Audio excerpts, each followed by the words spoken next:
შემდეგ შემთხვევაში გაიარა სამომცლობელოს თავისი კედლები, შედებული ადამიანი კალთისხეველი კაცი, ეკონომიკურ მეცნიერებათა დოქტორი, პროფესორი ბატონი დავით ონოფრიშვილი.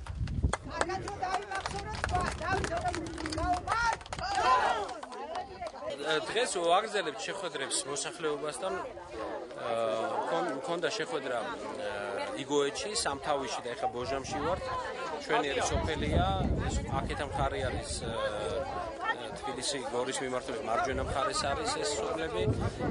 მინდა გითხრათ, რომ პრობლემები იდენტური არის, არა აქვთ 21 საუკუნე, არა აქვთ სარწყავი წყალი, არა აქვთ სასმენი წყალი, არა აქვთ გაზი, არა აქვთ გზა, სოციალური გაჭირვება პრობლემები ძალიან დიდია. ნახეთ 1-2 ადამიანი 90 წელს მიღწეულია, არც პენსია, არანაირი დახმარება არ აქვს და ცხოვრობს მარტო. წარმოიდგინეთ, როგორ უნდა ამ ადამიანმა იცხოვროს აი რა უკიდურეს გაჭირვებაში. ჩვენ გავაცანით ჩვენი კონკრეტული პროგრამები, ჩვენი კონკრეტული დაპირებები, ეს არის რომ 1 მილიარდიანი სოფლის მეურნეობის ფონდი შეიქმნება, რაც გადაწყვეტს სარწყავი წყლების პრობლემას, დაბალპროცენტიან სესხებს მიიღებენ გლეხები და ასევე აი ეს ტექნიკა, რომელიც გამოფენილია ტრასაზე, არც ერთ მათგანს, არც ერთ სოფელში მე არ შევხვედრია ადამიანი, გლეხი, რომელსაც ეთქვა, ჩვენ ვეკითხები.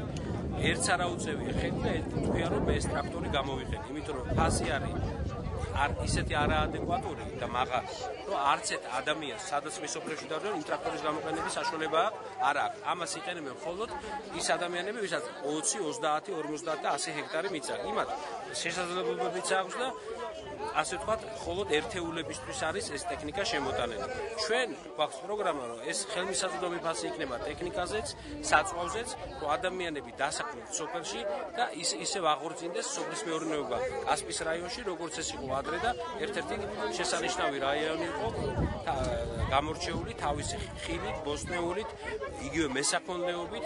ეს ყველაფერი აღორძინების საშუალება შეიძლება რამდენიმე წელიწადში იმ პროგრამით, რასაც ჩვენ ვიგნებთ.